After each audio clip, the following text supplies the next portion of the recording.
Mambo vipi, WhatsApp and yes Wilonja hapa S Box nyuma ya kamera ni timu yangu ya ufundi, na kwa kupita pita tumekutana naye mwigizaji mkubwa kabisa, mwigizaji nguli, na tutaongea naye mawili matatu. Wewe mambo vipi kaka? Poa. Mambo yanaendaje? Yako fresh tu. Wakati tulipokuona hapa mtaani tukaona kwamba tuongee na wewe hata kidogo. Ni sawa? Kawaida ndugu yangu. Asante. Labda utukumbushi tena kwa majina. Mimi kwa majina naitwa Kasul Tega, Serengeti Boys, timu kubwa sio kuwa na mpinzani. Sio kuwa na mpinzani. Wanaita Misondo. Yote ni ya kwangu kwa maana ni kazi ambayo mimi naifanya. Asante sana. Siku hizi tunaona umepoa kaka, hakuna kazi unazoshirikishwa, uitwi au ufanyi chochote kile, shida nini? Madirector ndo hawanitilii macho, kwa sababu wangenitilia macho wangekuwa wanashirikisha kwenye kazi zao, lakini kwa sasa wako busy na wasanii wengine.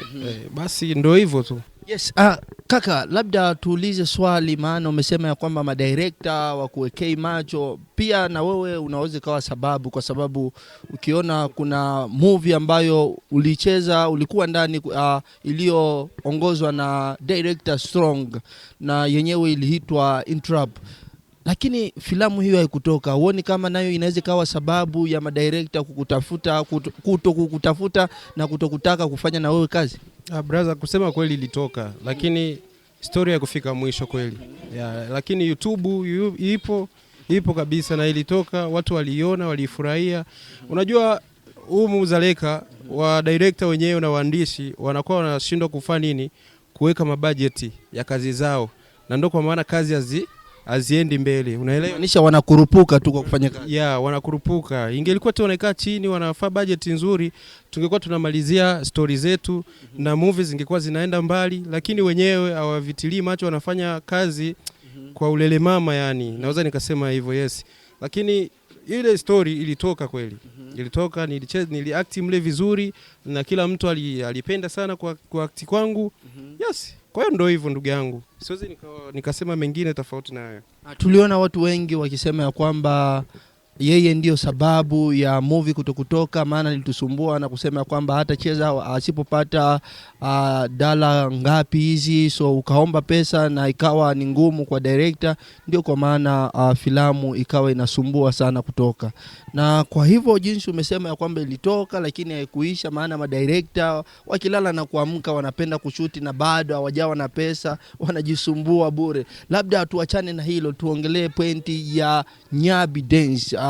Vile vile tumekuzoea kwenye Nyabi Dance, lakini tunaona ya kwamba mmepoa, muonekani. Shida nini kaka? Unajua bwana, kwanza ukigusia wa Nyabi Dance unanigusia roho ndugu yangu.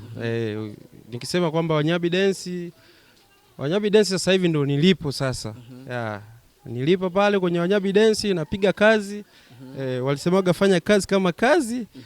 Ukiacha kazi kupata kazi nyingine ndo nini? Ndo kazi sasa. Lakini mimi nimepata kazi nyingine kwenye Wanyabi Dance.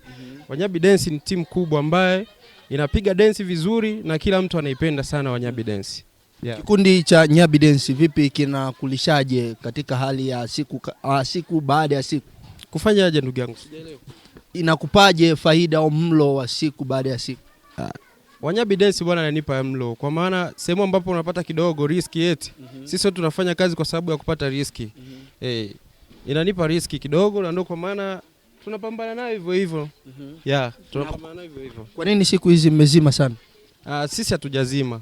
Sisi tupo. Sisi tupo, na naweza nikasema washabiki wetu tu wasubirie, mambo yako fresh sana. Asante. Mtazamaji wa Revolution, hupo nami mtangazaji wako S Wilonja, S Box, na tumeongea naye actor au mwigizaji wa filamu nguli kabisa, na amesema ya kwamba kama haonekani ni kwa sababu madirector hawana budget na hawamoni, hawamtafuti na hawaweki macho yao manani kwa hawa waigizaji wa zamani au waigizaji wa kongwe. Inaweza kawa vema director mtafute waigizaji wa kongwe, inaweza kusaidia pia, maana wao wana experience, wanajua ya kwamba hapa nitafanya hivi, hapa nitafanya hivi. Nitaka kumuuliza au nitaka kumwambia alie kidogo, lakini tutaenda hapo siku nyingine, tutakaa na tutaongea. Usikose kulike, kucomment na kusubscribe kwenye channel yetu kwa ajili ya kupata yaliyo mengi together.